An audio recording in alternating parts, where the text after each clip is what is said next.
trying to handle that maybe you think. I don't know. Okay, I'd like to welcome everybody to today's Education Funding Committee meeting. We are here to address these 8 bills, which are bills due out on March 20th. But before we get into it, I'd like to welcome Representative Labrie and Representative Mattson, who are subbing in for folks that are unable to be here today. I don't believe you have any subs on your side, do you, Representative Naaman? Yeah. So welcome to Education Funding. We had these 8 bills today, and I just met, and Representative Spilsbury and I met with Representative Luneau and Representative Damon. Surprisingly, I think we're on the same page in all these bills, except one. And you could probably guess which one that is. But so with that, we're hoping to try to expedite things by keeping all the discussion, minimizing it today, maybe one person from each side, and moving on through these bills. What I am going to do first, though, I'm going to jump on our list of bills here and not go in numerical order, but take HB 443, seeing we do have Steve Appleby here from the Department of Education. He met with some folks yesterday regarding that bill. And I've asked that he come here today and explain to us what kind of message he's got from that group, and perhaps why this bill is seen as needed. So Representative Appleby, welcome.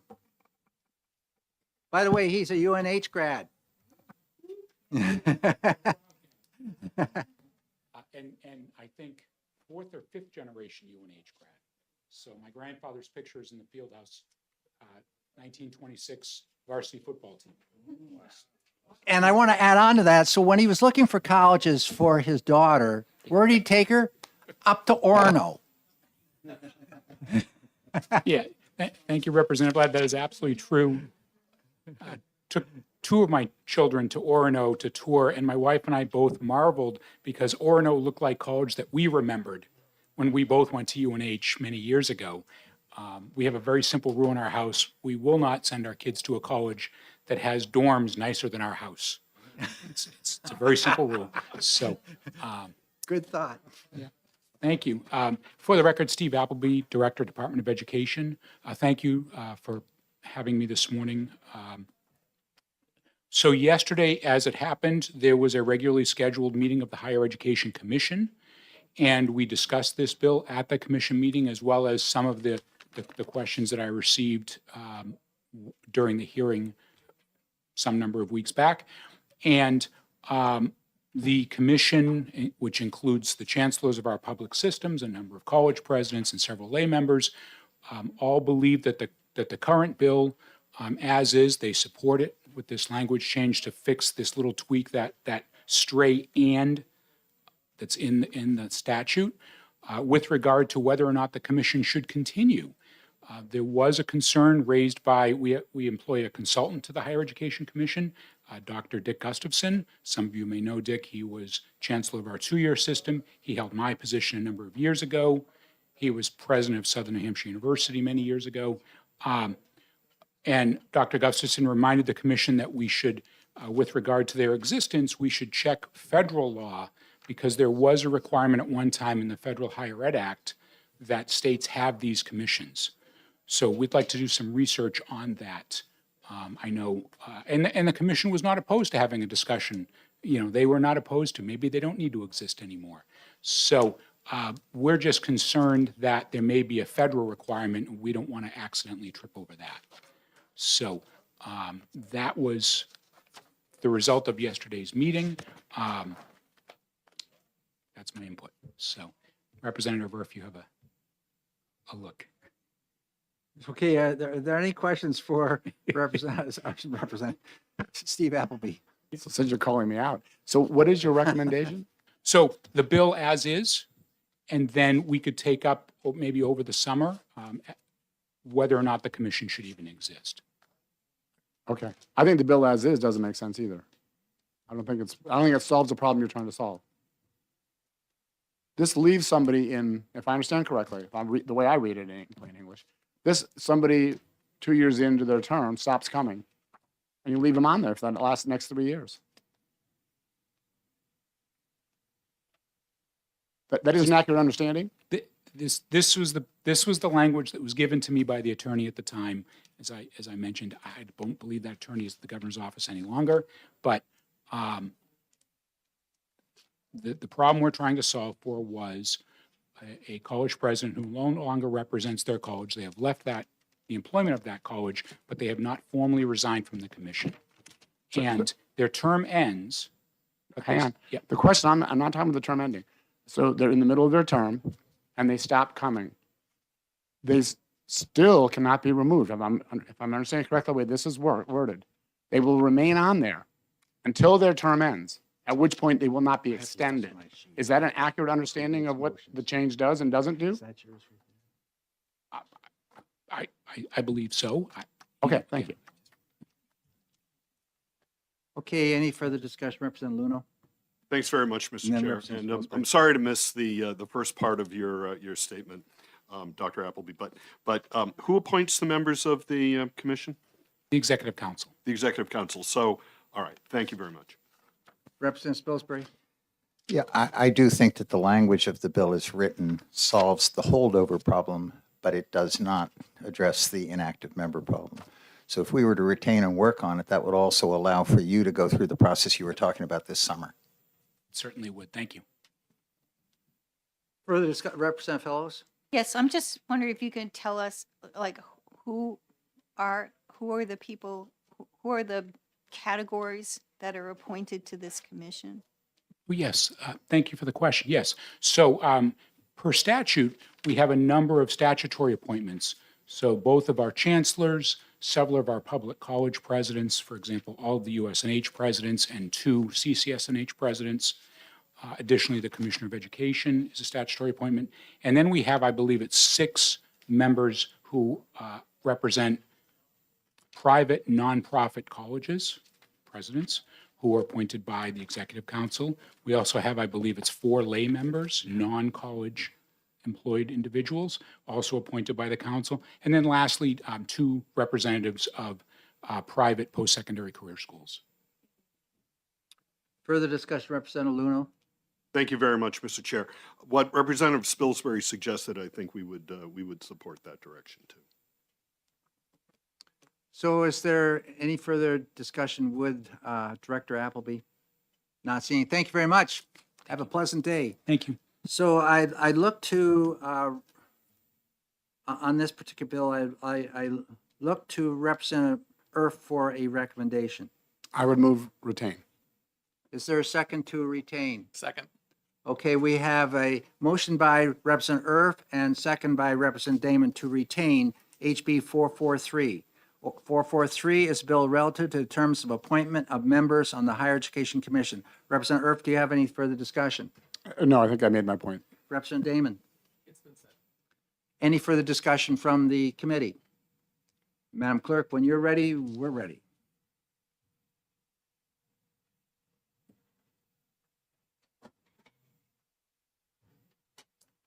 Vice Chair Spilsbury, Yes. Representative McGuire, Yes. Representative Erf, Yes. Representative Labrie, Yes. Representative Colcom, Yes. Representative Mattson, Yes. Representative Brown, yes, Representative Mahegan, Yes. Representative Peoples, Yes. Representative Luno. Yes. Representative Ames. Yes. Representative Burton, Yes. Representative Fellows. Yes. Representative Damon, Yes. Representative Ricky, Yes. Representative Chrétien, Yes. Representative Weinstein, Yes. Chairman Ladd, Yes. 18 yea, 0 nay. So with that, this bill is 443 is retained in this committee. Thank you. What we'll do now is just jump right to the top of the docket here and go back to HB 137. 137 is a bill relative to allocating excess statewide education property tax funds for local school and municipal purposes. And I look to Representative McGuire for a motion. Thank you, Mr. Chairman. I move ITL. Is there a second? I'll second that. We have a motion made by Representative McGuire and second by Representative Luno. The motion is to ITL HB 137. Representative McGuire, do you have any further discussion? Just that this bill goes kind of the other way of a bill that we passed and is on the calendar for tomorrow. Is it 7:39, 7:30? Yeah. Yeah. That, which had a strong recommendation from this committee. So this is kind of the opposite. So therefore, ITL. Representative Luno? Nothing more to add. Any further discussion amongst the committee members? Representative Fellows? Yes, I'm just going to say that I will vote against ITLing this bill because I think the state using a property tax to reduce its obligation to fund public schools is a slippery slope. And if we do it at all, then if we use the statewide property tax at all, then it opens the door to making the statewide property tax higher. And that's just can shift more money onto the property taxpayers. Further discussion? Not seeing any. Madam Clerk, when you're ready, the motion would be for 137 ITL, and this is a bill relative to allocating excess statewide education property tax funds for local school and municipal expenses, purposes. Vice Chairman Spilsbury, Yes. Representative McGuire, Yes. Representative Erf, Yes. Representative Labrie, Yes. Representative Colcom, Yes.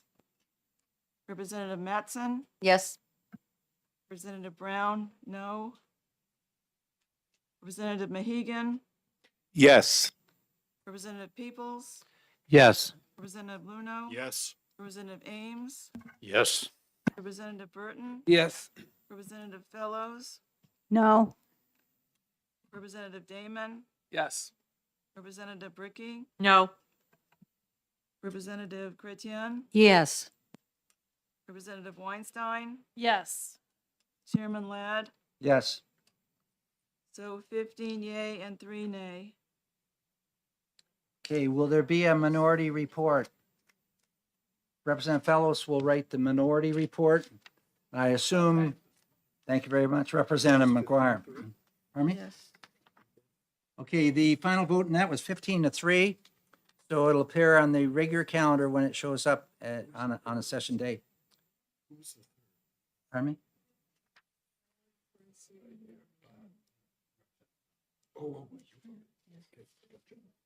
I'm sure SWEP will always give us this type of reaction. Okay, going on down on the list here, the next bill is HB 237, prohibiting the use of special education state funds, state aid funds, and differentiated aid and special education funds on students not receiving special education services. I'm going to hand the gavel over to Representative Terry. Thank you, Mr. Chair. Representative Ladd, would you like to make a motion? Yes, I would like to make a motion of ITL. I'll second that. Okay. Moved by Representative Ladd, seconded by Representative Luno. Would you like to speak to the motion? Yes, very briefly. In the past year, we had a similar bill come before the committee, and when we did the research and looked into it, federal law does provide that monies that are coming through IDEA, special education monies, may be used to assist those students which are remedial and to prevent them from having to go the route of the IEP process. They may also be used for after-school activities which involve those students with this type of handicapping condition. So the federal law does provide limits in how these funds shall be used. So this bill is contrary to that federal IDEA law or act. Thank you. Thank you. Representative Luno? Thank you very much. Yeah, I would add to that. I totally, completely agree with that. But also, you know, how a state, particularly how New Hampshire calculates its cost of inadequate education, you know, applies to, for a school district to educate all of its students. And obviously these differentiated aid factors are used in New Hampshire as they are in other states to make that determination. So thank you. Thank you very much. Representative Fellows? Thank you. I support ITL of this bill, but I just do want to say that during the testimony, one of the things we heard, not on this bill, but I think it was on the the universal qualifications for education freedom accounts, that there are private schools who have children with disabilities, which I translated to mean that they are coded as special ed, and that school is unable to give them any special ed services, but it sounds like there's a possibility that they are getting the money, the differentiated aid for those students. So that I just want to identify that as something related to this issue that we should think about. Representative Ladd? Yeah, I'd like to tag in what Representative Luno has indicated regarding the differentiated aid. This money is not targeted money. On the left-hand side of the formula, we must remember that whether it's ELL, differentiated aid for special education, or free and reduced monies, those monies go down due to the Claremont decisions and all for the benefit of all students in that school district. Secondly, in talking about the EFA program, they do not receive this portion of differentiated aid. They do not receive funding for special education IEP in the differentiated. They do. I thought they did not. We- They receive differentiated aid, yes. Representative Ames? Thank you. The allocation to an EFA account for a student who goes to a private school may or may not include differentiated aid, just as in the public school side, based on eligibility or identifying factors that identify that person as eligible for free or reduced or special ed aid. That has to be renewed each year. In the private setting, it's a different process. It's not an IEP determination because there's no such process. As I understand it, it's a determination by one in a category maybe of three different professionals or maybe even lay people who have status to make determinations about the disability of an individual. It's not so much as a special ed determination. So with that additional characteristic applied to that student, then that triggers additional money for the school. And again, it's not targeted money, just as has been said. That's my understanding of it. You see, and I was looking at the charter schools, the way the money remains with the sending district, it doesn't go to the charter school. And services are provided those students at the charter school via that methodology right. as one of the ways to deliver Yeah. the services. I was also under the impression that the same was occurring on this. I may be wrong. I'd have to look at that, and I appreciate Representative Ames for your mentioning that. Further discussion? Representative Damon, did you want to say anything? Yes, thank you. I just wanted to note that per federal law, the preferred approach to special education is inclusion. And so in addition to the reality that the differentiated aid is to fund the whole district for all the kids or to help with that funding, it simply isn't practical to separate out exactly what might be a special ed cost or not. It just doesn't work to do that. And we heard very clearly from DOE that their statute and practices on this are already very clear. I think this bill is simply unnecessary. Any further comment? I would just add, maybe it's a useful analogy that when we allocate a portion of the differentiated aid based on free and reduced, we're not asking the money to be used to buy meals. These are ways of determining what kind of a burden a particular district suffers under. Okay, if there are no further comments, then we can move to the vote, which is ITL motion on HB 237. Madam Clerk? Chairman Spilsbury, Yes. Representative McGuire, Yes. Representative Erf, Yes. Representative Labrie, Yes. Representative Colcom, Yes. Representative Mattson, Yes. Representative Brown, yes. Representative Mahegan, Yes. Representative Peoples, Yes. Representative Bluno. Yes. Representative Ames, Yes. Representative Burton, Yes. Representative, I don't think Wayne was seated when. Yeah, I mean, it's okay. It's not going to change the outcome of the vote, With- but I don't think you can vote. Without objection, can we allow Representative Burton to vote? The motion was made. He was not in his chair? Medical treatment. Okay, then he cannot vote on this.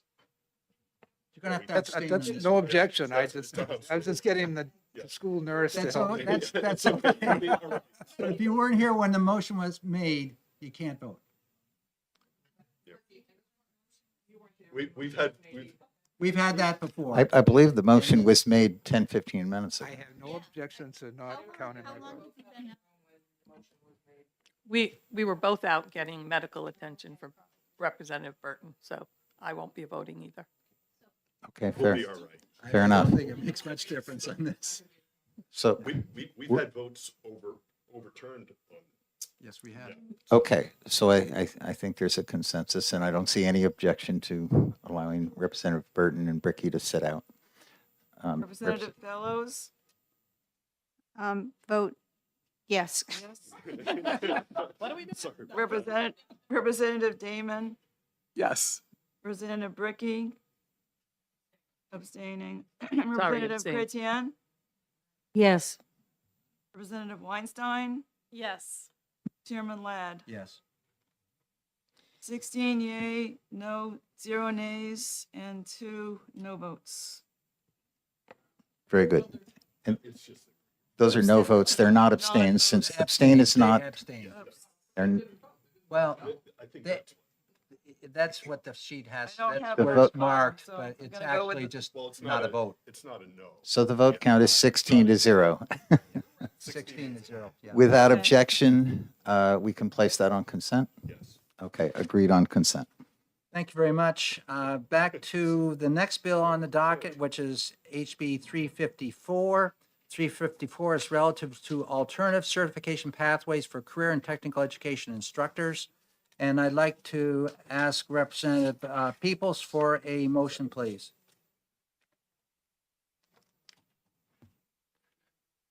Chair, I would like to make a motion to OTP this bill. Is there a second? Second. We have a motion made by Representative Peoples and second by Representative Damon. The motion is OTP on HB 354. Representative Peoples, do you care to speak to your motion?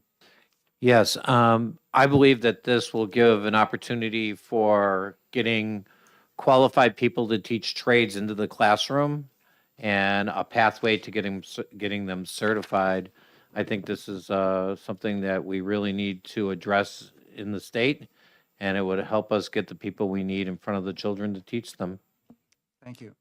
From the second, Yes, thank you. I am excited to support this bill. I think it will help us to better staff our CTE centers, perhaps with retired folks who would be happy to teach a course here and there and have great expertise. So yeah, thank you. Any further discussion from the committee? Okay, we have a motion on the floor on HB 354. The motion is OTP. Madam Clerk, we're ready when you're ready. Thank you. Vice Chair Spilsbury. Yes? Representative McGuire, Yes. Representative Erf, Yes. Representative Labrie, Yes. Representative Colcom, yes. Representative Mattson, Yes. Representative Brown, yes. Representative Mahegan, Yes. Representative Peoples, Yes. Representative Bluno. Yes. Representative Ames. Yes. Representative Burton, Yes. Representative Fellows. Yes. Representative Damon, Yes. Representative Bricky, Yes. Representative Chrétien, Yes. Representative Weinstein, Yes. Chairman Ladd, Yes. 18 yea, 0 nay. Any objections to putting it on the consent calendar? Good, thank you. We're going down to the next bill. That's HB 491. We jumped over 443. Remember, we did that first. 491 is establishing a committee to study alternative funding methods for public education and how to reduce the reliance on local real estate property taxes. I look to Representative Spilsbury for a motion. Thank you, Mr. Chair. I move retain on HB 491. I'll second that. So we have a motion made on 491 to retain, made by Representative Spilsbury and second by Representative Luno. Representative Spilsbury, do you want to speak to your motion? Yes, thank you very much. The purpose of this bill is to go beyond the discussions we've had so far as a committee in the last couple of months. We've been focusing really on how the state will allocate funds to support districts. And this gets to the question of where the funds come from. It's an important discussion, but I think we have a good understanding that this committee can form a subcommittee to delve into this over the balance of this year. And if we retain it, then we can decide in October whether something like this would be useful in '26. Further discussion from Representative Luno. Yes, thank you very much, Mr. Chair. Completely agree with what Representative Spilsbury said.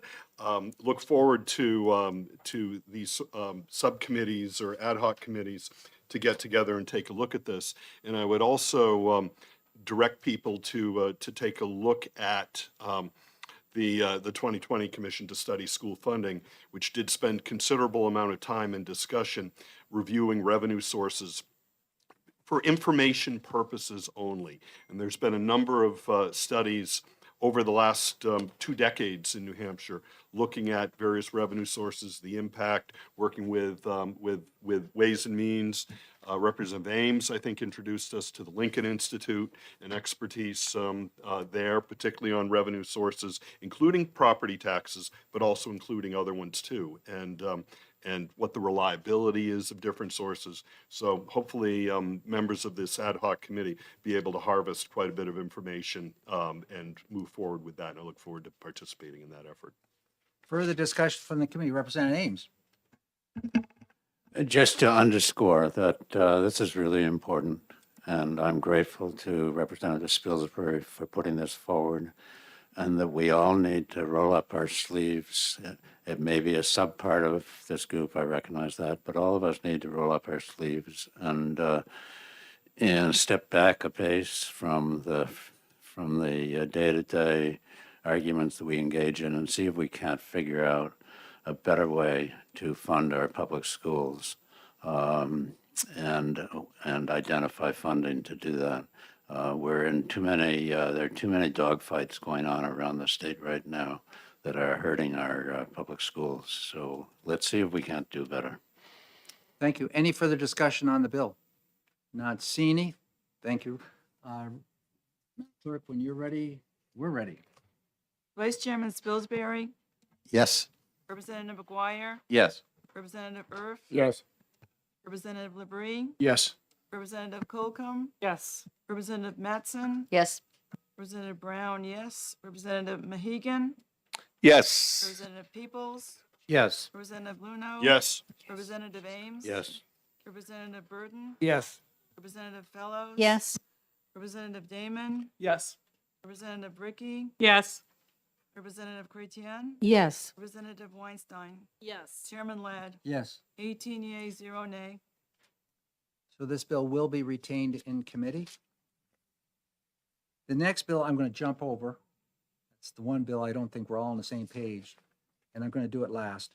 The next bill that we discuss is going to be 656, relative to the authority of local school districts to accept federal grants. And I look to Representative Pam here to our clerk. So I'd like to make a motion to retain 656. If Second. There is a second. So Representative Brown makes a motion to retain, second by Representative Luno. Representative Brown, would you like to speak to your, Well, just briefly, the origins of this bill occurred because of the mission creep we've seen with our public schools, taking on non-academic program topics such as social emotional learning. And that involves gathering non-academic data from minor children through surveys and requests for information, some of it tied to federal grant money. So in order to have parents understand that grant money has strings attached, that was the origin of this bill. And I'm happy that it's being retained for further work. Thank you. would the second like to speak? Sure. Thank you very much. I think the way I'm glad this bill is being retained, but but also for additional reasons too. And, you know, I think it's important, should school boards be in the direct line here, that that we understand what the effect that may have on programs in public schools. And I'm not just talking about programs that might be politically contentious, but programs in special education, support for some of our kids with the greatest needs. And when we take a look at the school board laws, I believe by statute, they only have to meet once every 2 months. Not that any school board meets that infrequently, but I wouldn't want to see, you know, not necessarily conflict with other statute, but provisions with other statutes, introduce an untimely delay in making sure kids are receiving the services they need. That's all. Thanks. Further discussion, Representative Spilsbury. Yes, I, of course, support retain. I just wanted to make the comment that even the prime sponsor recognized that the bill needs some further work, and there were a variety of questions that came up about obligations, whether they were just monetary or also in kind, and what about future obligations, what about private grants, you know, what about unanticipated? So, you know, it's worth the work, but we can do that later on. Further discussion, Representative Damon. Thank you, Mr. Chair. I just want to also weigh in supporting retaining the bill while acknowledging that transparency in how we use taxpayer dollars, whether federal or state sourced, is obviously extremely important. And also we need it to be defined in statute in a way that makes sense for the operating functions of the school district in a reasonable timeline. Further discussion. Not seeing any. Madam Clerk, when you're ready, we're ready. This would be on 656 relative to the authority of local school districts to accept federal grants. The motion is to retain. Vice Chairman Spilsbury, Yes. Representative McGuire, Yes. Representative Erf, Yes. Representative Labrie, Yes. Representative Colcom, Yes. Representative Mattson. Yes. Representative Brown, yes. Representative Mahegan, Yes. Representative Peoples, Yes. Representative Luno, Yes. Representative Ames, Yes. Representative Burton, Yes. Representative Fellows. Yes. Representative Damon, Yes. Representative Bricky, Yes. Representative Chrétien, Yes. Representative Weinstein, Yes. Chairman Ladd, Yes. 18 yeas, 0 nay. So we will retain this bill in committee. The next bill is HB 729, making an appropriation to the Department of Education for an attorney to recodify education laws. With that, I look to Representative Spilsbury for a motion. Thank you, Mr. Chair. I move that we retain HB 729. I'll second that. So we have a motion on the table for 729 as the motion is to retain. This is a bill relative to looking at our education laws and recodifying and have an attorney do that. Representative Spilsbury, would you like to speak to your motion? Yes, thank you. I think we all believe that it would be a marvelous outcome to have a recodified volume of our education laws, but the question of what this actually will entail is still up in the air. And I think that Caitlin Davis, in speaking before us, suggested that maybe even an RFP could be prepared by the DOE to get a cost estimate before we're asked to act. So I think it's a good bill to hold on to. Thank you.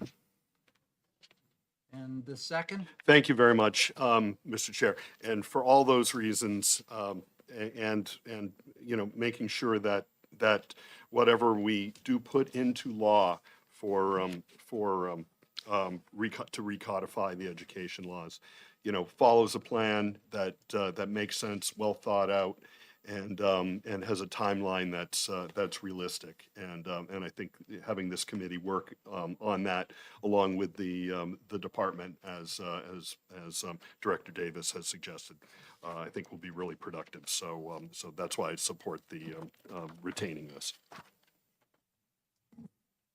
And I'd like just to put a few parting words on this. I am one of the sponsors of this bill, and it's come before us in the past, the concept, the idea that we need to look at these laws for education And we know we've had conflicting law, as we did with Representative Mooney's bill dealing with monies for school building aid. And one place in the law it said you may do this, another part of the law said you may not do this. And in the same statutes, and we have this conflict of terminology. Or are they co-curricular sports? Are they extracurricular sports? What are they? And so we have language which is mixed and matched all over throughout, and it just depends upon who's presenting the bill and who's writing that and what attorney over in across the street is writing it. We do need to do something here. And the idea has been to contract that service out. And we've all talked about in the past, maybe we ought to do it with one of those attorneys that's very familiar with education law over there, a retired individual such as a Jeff or an Anthony, or somebody that's going to be able to do this, as quickly as possible, but it's a huge task. $100,000 isn't even going to touch it. So we need to really if we pass a bill, we have to have a little bit more specifics within it as far as what exactly we're looking at within this and how it might be done in the most efficient way, working with DOE. So I agree. I also support the motion to retain. Representative Fellows, your hands up. Yes, I would just like to add to that one of my concerns is when it's due, that the work needs to be completed by September, because as a retired state employee, I know that there's a limit on the amount of time that you can work for the state and without jeopardizing your retirement You're absolutely benefits. correct. The time limit in this thing is impossible. It's impossible within a few months to get this thing done. I've been told before it might take 3 years to do it properly, because there's going to be findings and recommendations come out of it. Then you have to go back and have it come back to the legislature for changes possibly. It's a huge, huge task. So I concur with what you just said. Representative Damon. Thank you, Mr. Chair. I agree with all the reasons that have been stated for retaining it, and I'd like to also add that to all of us or subcommittee, whatever, looking at it, that we consider once somehow it is recodified and accurate and consistent, what are the mechanisms to keep things up to date? Because otherwise, in 10 years from then, we'll be back in the same conflicting situation. Any further discussion on HB 729? The motion is to retain. Madam Clerk. Vice Chair Spilsbury, Yes? Representative McGuire, Yes. Representative Erf, Yes. Representative Labrie, Yes. Representative Colcom, Yes. Representative Mattson, Yes. Representative Brown, yes. Representative Mahegan, Yes. Representative Peoples, Yes. Representative Luno. Yes. Representative Ames. Yes. Representative Burton, Yes. Representative Fellows. Yes, Representative Damon, Yes. Representative Bricky, Yes. Representative Chrétien, Yes. Representative Weinstein, Yes. Chairman Ladd, Yes. 18 yea, 0 nay. So with that, we will be retaining 729. The last bill on the docket, in fact, this is the last bill that this committee has that's a House bill. And so congratulations, and we are going to shovel it out of here. And then we just await our Senate bills coming up. I do have, before we get to the end here, just one notice for the committee here. I am going to be working with the ranking representative here and my vice chair, and we're going to be setting up some subcommittees. Subcommittees are going to be set up in a number of areas that we need to have to do some work. We know we are going to be working on the foundation formula, one. We know we've got to delve into special education, how we pay for special education, how we account for special education, and all the software packages that are needed to make sure that we're getting data that we need on special education. So that's going to be number two. There's going to be a committee that's going to be looking at higher education in terms of the freedom of speech and other pertinent issues which we've had addressed before this committee in higher education. I will also have one other committee dealing with school building aid. We know that due to the revenue picture this year, it's highly likely that there may be no, and I'm just looking to our folks on finance here, it's highly likely that funds will be approved for paying off our debt.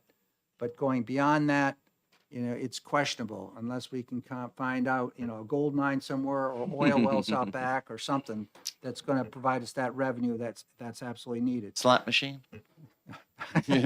Representative McGuire. That is another way of doing it. But the school building aid is very, very important. I oftentimes call that the fourth leg of the stool. If you don't have the brick and mortar, I know we've got a lot of stuff going online and all that, but if you don't have a facility that's able to contain and offer the proper sciences, and chem labs and all that, you can't do the job.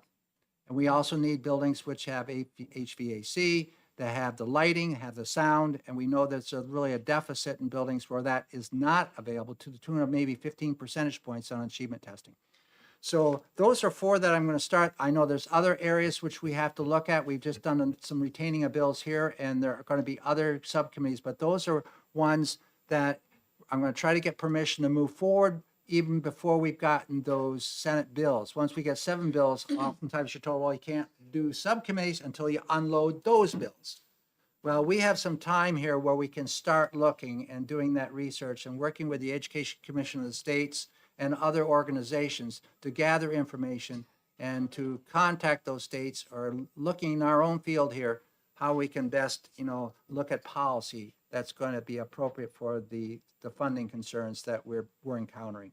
Representative, do you have a question? I have a question. So when do we have any idea?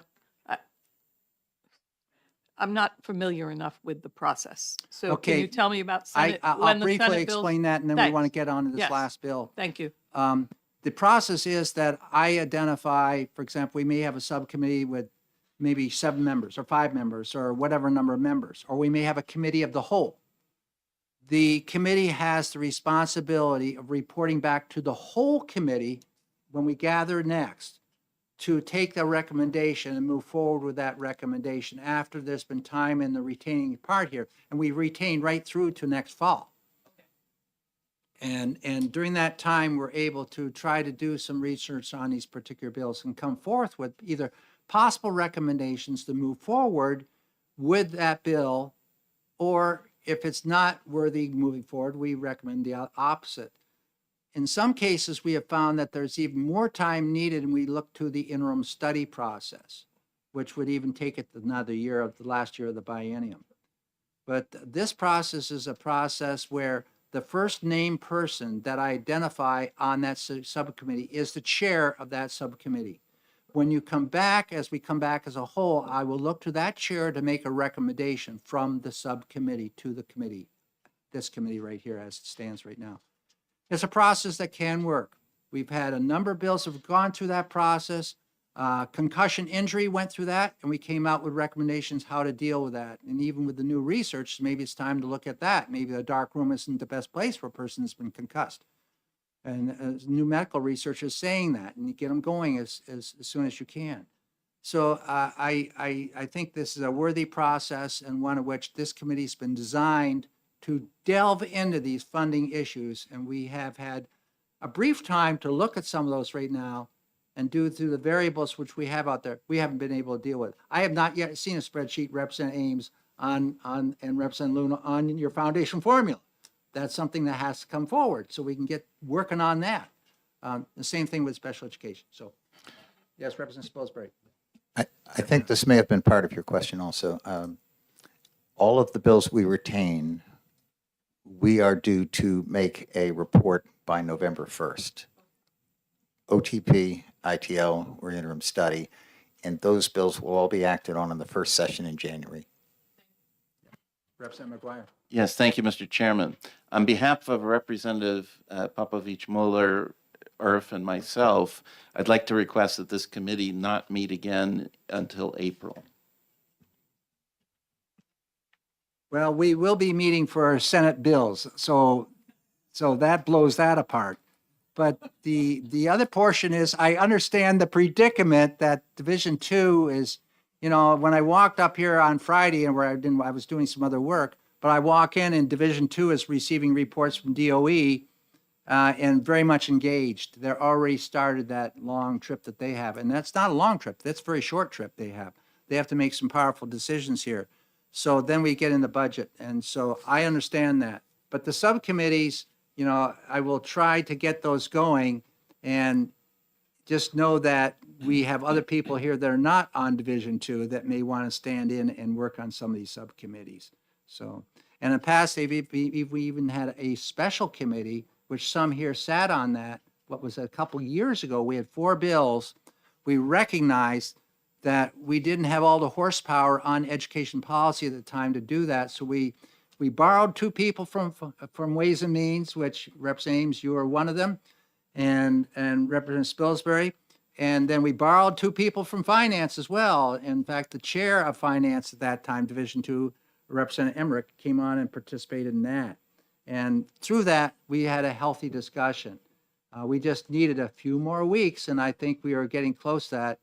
LBA has to keep up with us, and unfortunately, they can't keep up with all these spreadsheets. So that's where we are. So yeah, we will be starting that subcommittee. I'll start that as soon as I can. I don't want to spin our wheels here.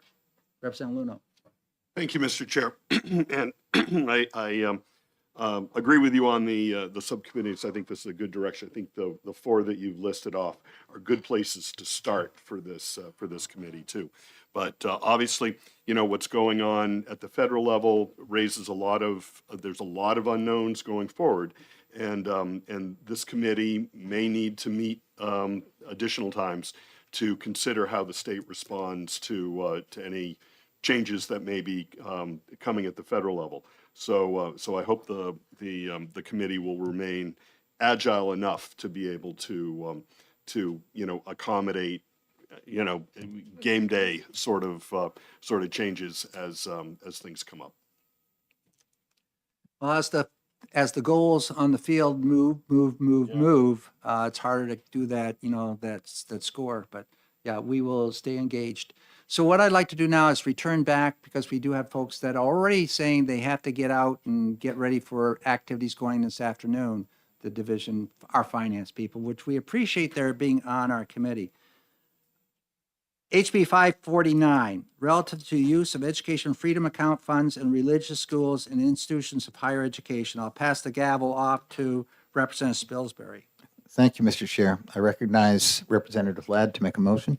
Yes, I'd like to make a motion on 549 of ITL. ITL is the motion. Second?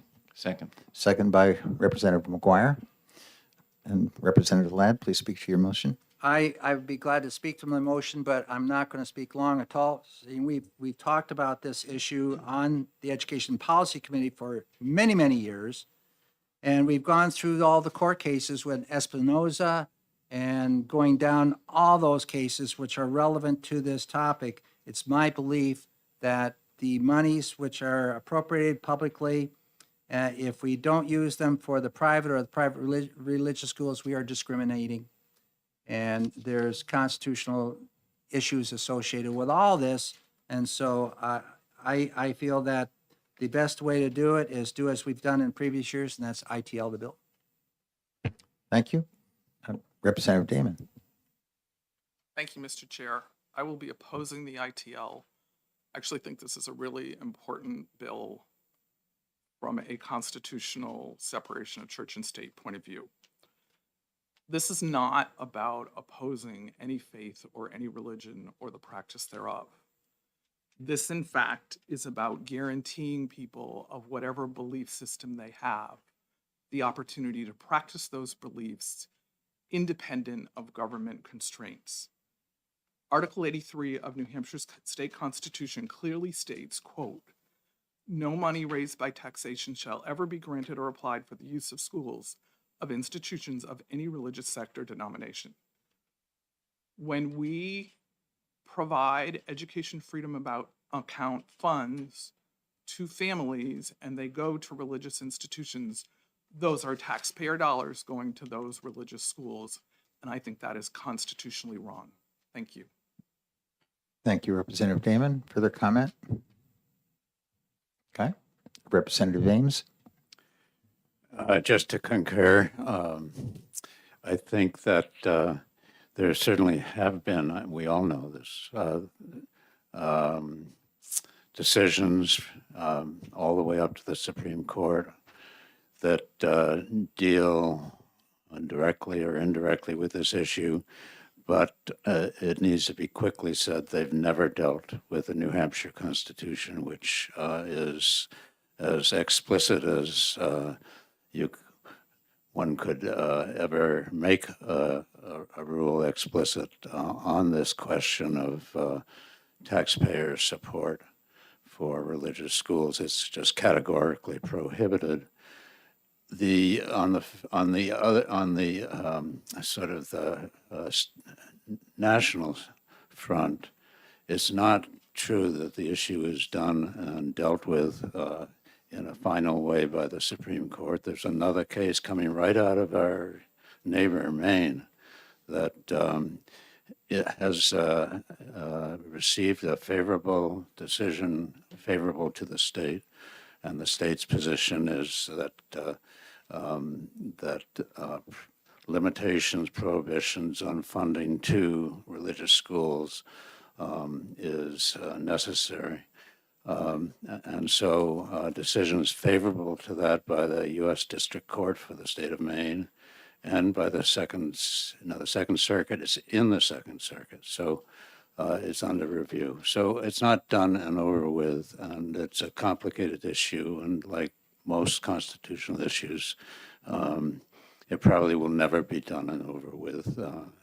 Life goes on, and justices change, and opinions change. So I think that on the merits, our New Hampshire Constitution is absolutely correct that taxpayers should not be supporting religious education and discrimination in whatever way that tends to favor those who and provide funding to those who want a religious education. The fact of the matter about our EFAs is that a great deal of money is going to support religious education, and that religious education flies in the face of some of our standards for adequate education.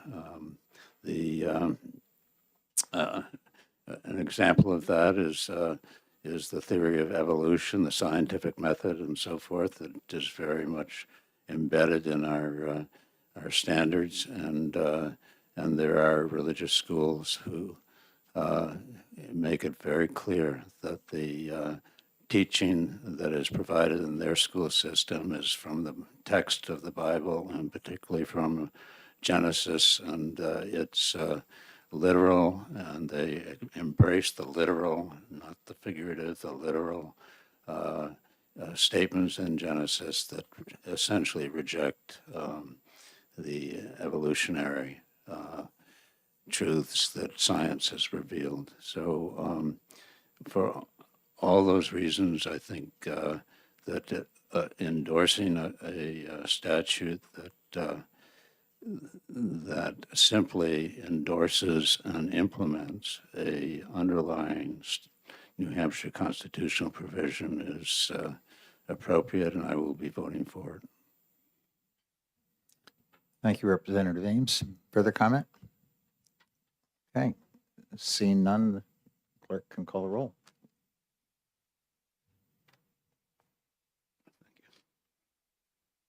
Chairman Spilsbury, Yes. Representative McGuire, Yes. Representative Erf, Yes. Representative Labrie, Yes. Representative Colcom, Yes. Representative Mattson, Yes. Representative Brown, yes. Representative Mahegan, Yes. Representative Peoples, Yes. Representative Luno, No. Representative Ames, No. Representative Burton, No. Representative Fellows, No. Representative Damon, No. Representative Bricky, No. Representative Chrétien, No. Representative Weinstein, No. Chairman Ladd. Yes. 10 yeas, 8 nays. So the vote being 10 to 8, Representative Ladd I will will- write the majority report, Yes. and Representative Damon, the minority report for OTP. Okay, you've got it, the draft that I. Thank you. Okay, thank you very much to everybody. I want to thank Representative Mattson and Representative Labrie for being here. You know, Representative Labrie, when I lived up to Bangor, we had Labrie's Bakery, which had made the best donuts that I can remember. And so maybe you're somehow attached to all that. No, sir, but I do eat them. Representative Ladd, Yes.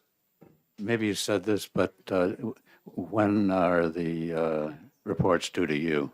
Okay, these reports, we have a little bit of time here, seeing that, you know, today being, what, Wednesday. And in order to get them in the next calendar, they'd have to be done here in another half hour. We're not going to go there. So if you could get them in to me by the end of this week, I'd appreciate that. That way then I can funnel them and get them in the next calendar so they can be put on the docket. They have to be taken up real soon here by the whole House. So any further questions or discussion? With that, we're going to adjourn this body for today and wish everybody have a good afternoon. We'll see y'all tomorrow.